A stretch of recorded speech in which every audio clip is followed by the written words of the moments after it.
Viewers, welcome back to our channel. स्वागत है आपका फिर से एक बार हमारे स्प्रिंग बूट की ट्यूटोरियल सीरीज के पार्ट 2 में। तो आज हम बेसिकली देखने वाले हैं कि कैसे डेटाबेस से अपने प्रोजेक्ट को कनेक्ट करना है। तो मैं यूज करने वाला हूँ MS SQL, Microsoft SQL database. और पिछले वीडियो में हमने सिर्फ ये देखा था कि कैसे हमें एक स्प्रिंग बूट का प्रोजेक्ट क्रिएट करना है, कैसे उसको सेटअप करना है, कौन सा आईडी हमें यूज करना है, और हमने एक्लिप्स आईडी को डाउनलोड किया था अपने गूगल क्रोम से। इस वीडियो में हम देखने वाले हैं कि किस तरीके से हमने एक नॉर्मल प्रोजेक्ट बना लिया, बट अब हम उसको कैसे डेटाबेस से कनेक्ट करेंगे और कैसे उस पे हम अपने कनेक्शन स्टेटस को चेक करेंगे। तो आज की वीडियो में हम ये देखने वाले हैं। तो चलिए शुरू करते हैं। सबसे पहले मैं गूगल क्रोम पे जाऊंगा और ओपन करूंगा ChatGPT को, और इसके बाद मैं खोल लूंगा अपना एक प्रोजेक्ट। तो चलिए एक नया प्रोजेक्ट बना लेते हैं। तो नया प्रोजेक्ट में बना रहा हूँ न्यू, और इस पे जाएंगे यहाँ पे स्प्रिंग स्टार्टर प्रोजेक्ट पे। ठीक है, स्प्रिंग स्टार्टर प्रोजेक्ट के बाद जब हम गए तो हमने यहाँ पे अपने प्रोजेक्ट का नाम कर लेना है कनेक्ट टू DB। तो इस प्रोजेक्ट का नाम मैंने दे दिया है कनेक्ट टू DB, और मैंने नेक्स्ट ऑप्शन क्लिक किया। यहाँ पे स्प्रिंग डेटा JPA और स्प्रिंग वेब दोनों को मैंने यहाँ पे ऐड कर लिया है। इन दोनों लाइब्रेरीज को, पैकेजेस को ऐड कर लिया है। इसके बाद मैं यहाँ पे थीम लीफ भी ऐड कर लेता हूँ। तो थीम लीफ बेसिकली मैं इसलिए यहाँ पे ऐड कर रहा हूँ क्योंकि जो थीम लीफ की हमारी जो लाइब्रेरी है वही हमें जो डिजाइनिंग पार्ट है उसको हम उसी की हेल्प से कर पाएंगे, उसके बिना हम डिजाइनिंग पार्ट नहीं कर पाएंगे। तो इसलिए मैं थीम लीफ भी यहाँ पे ऐड कर दे रहा हूँ। तो ये मैंने कर दिया फिनिश पे क्लिक। तो जितने भी नेसेसरी पैकेज थे वो मैंने ऐड कर लिए। तो आपको सिर्फ ये कनेक्ट DB नाम से, कनेक्ट टू DB नाम से जो प्रोजेक्ट है उसको देखना है। बाकी सभी जो प्रोजेक्ट है वो मैं पहले बना चुका हूँ। तो ये आ गया मैं अपने मेन फाइल्स पे। तो सबसे पहले मुझे जो है अपने प्रोजेक्ट में एप्लीकेशन डॉट प्रॉपर्टीज फाइल में जाना है, जो कि है SRC मेन रिसोर्सेज के अंदर। यहाँ application dot file dot properties file में आपको ये देखने को मिल रहा होगा कि spring dot application dot name, सिर्फ जो नाम है वही यहाँ पे लिखा हुआ है और ये उसी का कॉन्फ़िगरेशन हो रखा है। तो मुझे यहाँ पे प्रोजेक्ट का कॉन्फ़िगरेशन करना पड़ेगा सबसे पहले, जो कि है सबसे पहले तो मैं यहाँ पे इसको डीबग मोड में करूंगा, और उसके बाद यहाँ पे अपने डेटाबेस का URL वगैरह दूंगा। तो ये चीज हमने पिछले प्रोजेक्ट में करी थी। तो मैं एप्लीकेशन डॉट प्रॉपर्टीज फाइल से जो भी डीबग मोड में सेट करने वाला जो भी कोड है उसको मैं यहाँ से उठा लेता हूँ, और यहाँ मैं अपने प्रोजेक्ट पे वापस आ जाता हूँ। तो मैं क्या कर सकता हूँ, यहाँ राइट क्लिक करके क्लोज अनरिलेटेड प्रोजेक्ट पे जाऊंगा, और बाकी सारे मेरे जितने भी अनरिलेटेड प्रोजेक्ट हैं वो सभी क्लोज हो जाएंगे। तो यहाँ आके मैंने इसको पेस्ट कर दिया। तो सबसे पहले आप यहाँ देख सकते हैं कि जो सर्वर पोर्ट है वो ये 8080 है, और spring dot data source dot URL जो है वो ये है। ठीक है, तो स्प्रिंग डेटा सोर्स URL क्या होता है, बेसिकली ये IP एड्रेस होता है कि किस IP एड्रेस पे आपका जो डेटाबेस एग्जिस्ट करता है। और इस URL में कम से कम 3 से 4 चीजें आप डिफाइन कर सकते हैं, जो आपको बेसिकली डिफाइन करनी ही पड़ती है। पहला है डेटाबेस के सर्वर का URL, जो कि मैंने यहाँ पे दिया हुआ है। दूसरा है डेटाबेस का नाम, डेटाबेस का नाम ये है, और एनक्रिप्शन जो है वो ट्रू है। ठीक है, और ट्रस्ट सर्विस सर्टिफिकेट भी ट्रू है, यानी SSL सर्टिफिकेट को भी मैंने ट्रू करा हुआ है। और जो यूजर नेम और पासवर्ड है डेटाबेस का वो मैंने यहाँ पे दिया हुआ है। स्प्रिंग और उसके बाद मैंने यहाँ पे हाइबरनेट ऑटो अपडेट किया हुआ है। आप भी ये सब कर सकते हैं। SQL ट्रू करा हुआ है, SQL के एरर वगैरह भी दिखाएगा। लॉगिंग लेवल डीबग मोड में मैंने इसको चला रहा हूँ, तो इसलिए मैंने लॉगिंग लेवल डीबग करा हुआ है, यानी ये चलते टाइम वो सारे एरर लॉग्स में दिखाएगा। तो इतना था कॉन्फ़िगरेशन का पार्ट। अब हम जाएंगे फिर से अपने पैकेज में जाने के बाद हम इसको com.example.demo पैकेज में जाने के बाद हम यहाँ पे न्यू पे जाएंगे, पैकेज में जाएंगे, और यहाँ पे लिखेंगे com.example.demo.controller। ठीक है, एक बार कंट्रोलर में जाने के बाद अब हम जाएंगे यहाँ पे, फिर से राइट क्लिक करेंगे और न्यू पे जाके पैकेज पे क्लिक करेंगे, और यहाँ लिखेंगे demo.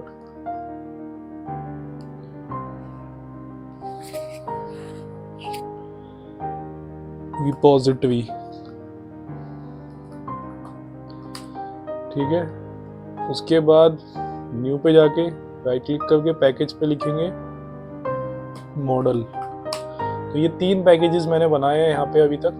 इसके बाद हमें क्या करना है, इसके बाद हमें कंट्रोलर बनाना है एक। तो चलिए हम वापस क्रोम पे चलते हैं, और यहाँ मैं इसे पूछता हूँ give me a spring boot code to connect to a MS SQL database with a connection status checker page। ठीक है, तो ये सिर्फ मैंने डेमो के लिए किया, आप लोगों को दिखाने के लिए। तो सबसे पहले हमें क्या करना पड़ेगा, इन सभी पैकेजेस को ऐड करना पड़ेगा अपने pom.xml में। पहला पैकेज है स्प्रिंग। हमने प्रोजेक्ट क्रिएट करते समय भी स्प्रिंग JPA को, स्प्रिंग स्टार्टर वेब को ऐड करा था, तो हम इनको छोड़ देंगे। अभी मुझे ऐड करना है, मैं अपने एक्लिप्स में आ गया हूँ, और एक्लिप्स में आने के बाद मैंने इस प्रोजेक्ट को खोला है और इसमें मैंने ये वर्क ऑलरेडी कर रखा है। तो आप लोग इस pom.xml को देख लीजिए ध्यान से, और इन्हीं सब लाइब्रेरीज को, पैकेजेस को आपको ऐड करना है। पहला है dependency spring boot starter data JPA, इनको ऐड करना है। इन सभी पैकेजेस को मैंने कॉपी कर लिए है, और यहाँ मैं जावा वर्जन 17 का यूज कर रहा हूँ। अब मैं फिर से यहाँ पे क्लोज अनरिलेटेड प्रोजेक्ट्स कर देता हूँ।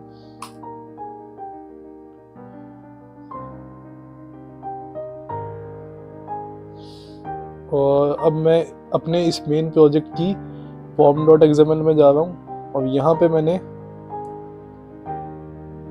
जितने भी पैकेजेस थे उनको यहाँ से रिप्लेस कर देता हूँ। तो पहला पैकेज जो हम यूज़ कर रहे हैं spring boot starter data JPA, इसका यूज़ कर रहा हूँ मैं। दूसरा थीम लीफ का, जो कि इस थीम लीफ क्या होता है, डिज़ाइनिंग पार्ट के लिए यूज़ होता है। जितने भी आप HTML के इसमें डिज़ाइंस बनाओगे, वेब पेजेस बनाओगे, वो आप थीम लीफ के बिना नहीं बना पाओगे, तो इसको भी ऐड करना बहुत ज़रूरी है। अगला है स्प्रिंग बूट स्टार्टर वेब, तो इसका भी यूज़ करना पड़ेगा क्योंकि हम वेब प्रोजेक्ट बना रहे हैं। और लास्ट है हमारा MySQL connector Tomcat local server के लिए। और ये जो JDBC है, MS SQL JDBC जो लाइब्रेरी है डिपेंडेंसी, इसको भी मैंने ऐड किया है ताकि मैं MS SQL डेटाबेस से कनेक्ट कर पाऊँ। तो इन दोनों कॉन्फ़िगरेशन के बाद application.properties और pom.xml को कनेक्ट करने के बाद अब हमारे पास जो बचा है वो मेन जावा का कोड करना ही बचा है। तो मैं अब आ गया हूँ कंट्रोलर पे। तो ये जो बता रहा है, ये बता रहा है कि आप अपनी application.properties फाइल करने जो है सही से सेटअप कर लीजिए, जो कि हमने कर रखी है। अगला है डेटाबेस स्टेटस सर्विस। तो मुझे एक सर्विस बनानी पड़ेगी यहाँ पे चेक करने के लिए कि मेरा जो कनेक्शन जो डेटाबेस से है वो कनेक्टेड है या नहीं है। तो मैं इसको कॉपी कर लेता हूँ, एक फाइल बनाता हूँ डेटाबेस स्टेटस सर्विस। तो ये फाइल मैं डायरेक्टली यहाँ पे ना रख के एक पैकेज बनाऊंगा न्यू पे जाके, जिसका मैं नाम दूंगा demo.services। ठीक है, और सर्विसेज के अंदर जाके राइट क्लिक करके एक क्लास बनाऊंगा डेटाबेस स्टेटस सर्विस।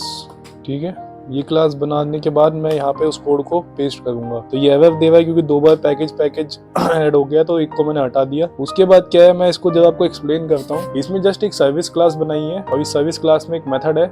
इस सर्विस क्लास का नाम है डेटाबेस स्टेटस सर्विस, और इस क्लास का जो है पहला मैंने यहाँ पे JDBC टेम्पलेट का एक वेरिएबल बना लिया है। JDBC टेम्पलेट का वेरिएबल बनाने के बाद मैंने एक मेथड बनाया जिसका नाम है गेट कनेक्शन स्टेटस, क्योंकि यही मेथड हमें कॉल कराना है अपने जहाँ पे भी हम कनेक्शन स्टेटस को गेट करना चाहते हैं, उसके स्टेटस को पता करना चाहते हैं कि हमारा जो डेटाबेस से कनेक्टेड हुआ है सॉफ्टवेयर या नहीं हुआ, वहां पे हम इसका यूज करते हैं। पहला ये क्या करेगा, एक कोड हमने लगाया है, ये चेक करेगा सेलेक्ट 1। अगर सेलेक्ट 1 जो है, कोई भी रिकॉर्ड अगर सेलेक्ट हो पा रहा है, तो यानी कि हमारा जो है डेटाबेस कनेक्शन सक्सेसफुल हो गया है, नहीं तो वो एक्सेप्शन दे रहा है डेटाबेस कनेक्शन फेल्ड पे।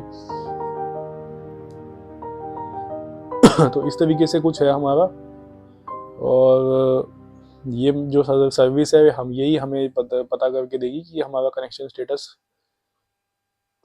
हो गया है या नहीं हुआ है। उसके बाद आता है हमारा जो मेन कंट्रोलर है, जो कि है डेटाबेस स्टेटस कंट्रोलर, क्योंकि कंट्रोलर से ही हम जो है पाथ्स डिफाइन करते हैं कि कौन से पाथ पे हमारे वेब एप्लीकेशन के कौन सा वो खुलेगा। ठीक है, तो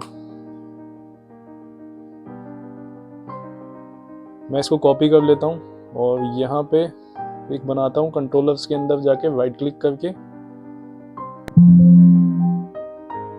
इस फाइल का नाम है डेटाबेस स्टेटस कंट्रोलर।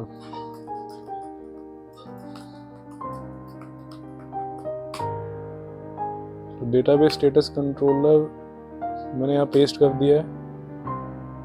ये कुछ एरर आ रहा है क्योंकि ये पैकेज नेम का एरर है, सर्विसेज नाम से है और मैंने यहाँ पे दे दिया है सर्विस नाम से। तो आप लोग भी चेक कर लीजिएगा, अगर पैकेज में आपकी कुछ दिक्कत होगी तो ये ठीक से, ऐसा भी हो सकता है कि ये सही से वर्क ना करे। com.example.demo.services, ये देखिए जैसे ही मैंने इसको सही करा, क्योंकि आप हमारा ये जो है ये com.example.demo.services के अंदर आता है, ये हमारा डेटाबेस स्टेटस सर्विस जो फाइल है। तो अगर मुझे उसको गेट करना है तो मुझे करेक्ट पाथ यहाँ पे देना पड़ेगा। तो करेक्ट पाथ देते ही एरर हट गया।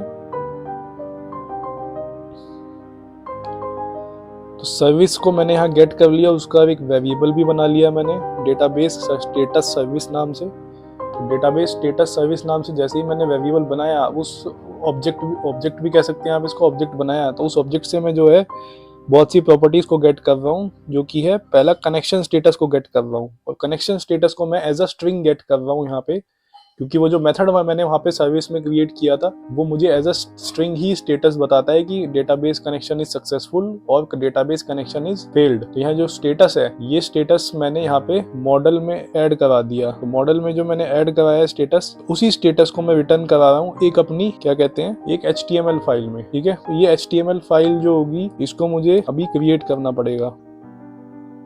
तो यही है db-status, या आप इसको जो भी बोल लो, माइनस या जो भी सिंबल इसको बोलते हो, db-status.html मैं यहाँ पे क्रिएट कर देता हूँ। तो इसको क्रिएट मुझे करना है src मेन रिसोर्सेज में जाके टेम्पलेट्स के अंदर,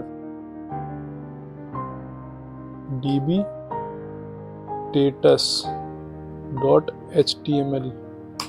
तो इसको यहाँ पे कोड को मैं पेस्ट कर दूंगा। अब इसमें तो आपको पता ही है, ज़्यादा कुछ मुश्किल है नहीं इसमें। सिर्फ एक HTML जो है डिज़ाइन फाइल बनाई है, जिसमें हेडर है डेटाबेस कनेक्शन स्टेटस, और एक हेडर 1 है जो कि डेटाबेस कनेक्शन स्टेटस यहाँ पे लिखा है। और जो स्टेटस की जो एक्चुअल वैल्यू है, वो value as a variable status की फॉर्म में पास ऑन होके यहाँ पे आ जाएगी और प्रिंट हो जाएगी।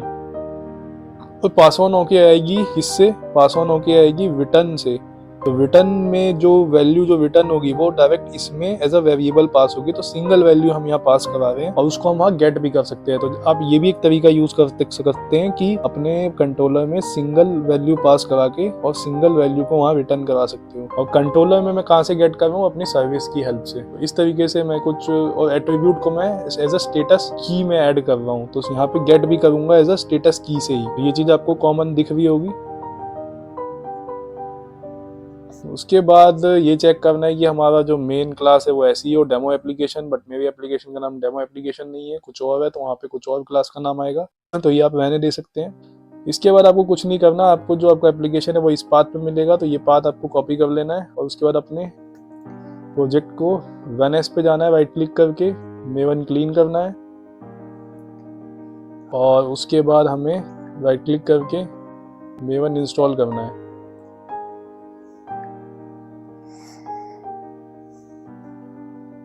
तो मेवन क्लीन मेवन इंस्टॉल करने के बाद ये हमारा प्रोजेक्ट जो है बिल्ड हो रहा है। प्रोजेक्ट बिल्ड होने में थोड़ा सा टाइम लगेगा।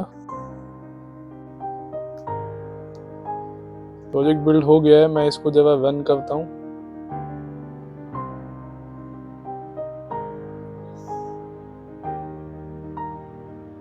एक्चुअली वार फाइल शायद जनरेट नहीं हुआ है, तो टारगेट में जाना है मुझे।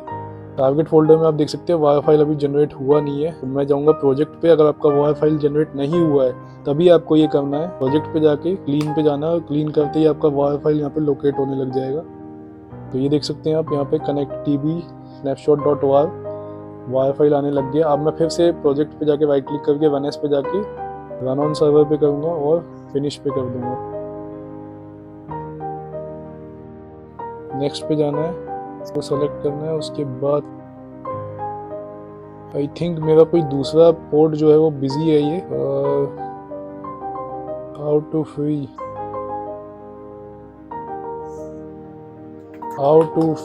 8080 पोर्ट। तो मैं जब अपने पोर्ट को फ्री कर देता हूँ, इस कमांड को कॉपी करूंगा और कमांड प्रॉम्प्ट पे जाएंगे।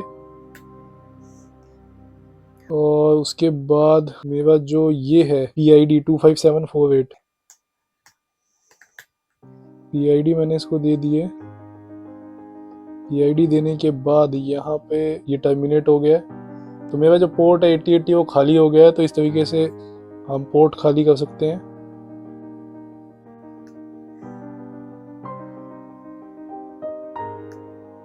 उसके बाद run as maven इंस्टॉल।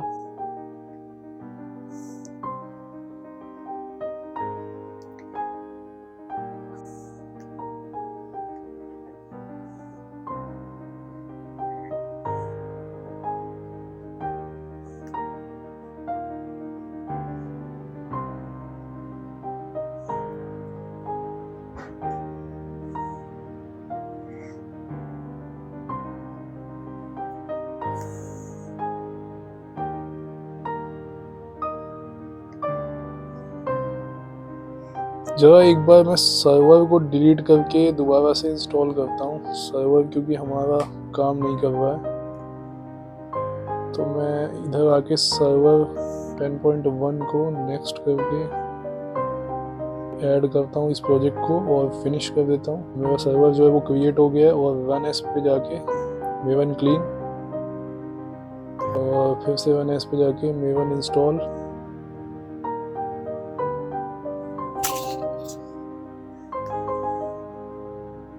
उसके बाद जो है मेरा run on server run as.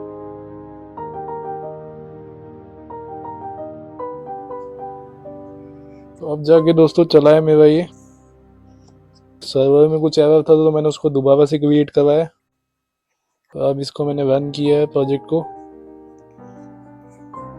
तो वो पाथ जो हमने कॉपी किया था फिर से एक बार देख लेते हैं कंट्रोलर में जाके। पाथ मैंने फिर से कॉपी कर लिया और प्रोजेक्ट का वेट कर रहा हूँ मैं। ये आप नीचे देख सकते हैं कि मेरा प्रोजेक्ट जो है लोड हो रहा है, बिल्ड हो रहा है। इसमें थोड़ा टाइम लग सकता है।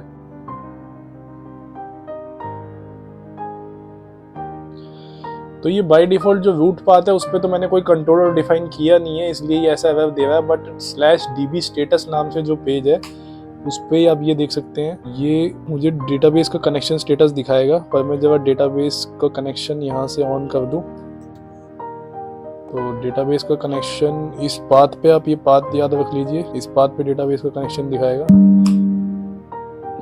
तो ये आप देख सकते हैं यहाँ पे कि database connection status, database connection is successful. तो इस तरीके से आप स्प्रिंग बूट में किसी डेटाबेस से कनेक्शन एस्टेब्लिश कर सकते हैं और फिर उसके बाद आप उससे एप्लीकेशन बना सकते हैं, क्योंकि database connection is the first process. अगर आप डेटाबेस से कनेक्ट ही नहीं कर पाएंगे तो आप एप्लीकेशन या सॉफ्टवेयर कैसे बना पाएंगे। तो इसलिए ये जो टॉपिक है बहुत ही इंपॉर्टेंट है। तो thanks for watching the video. Please like and subscribe our channel, share the video.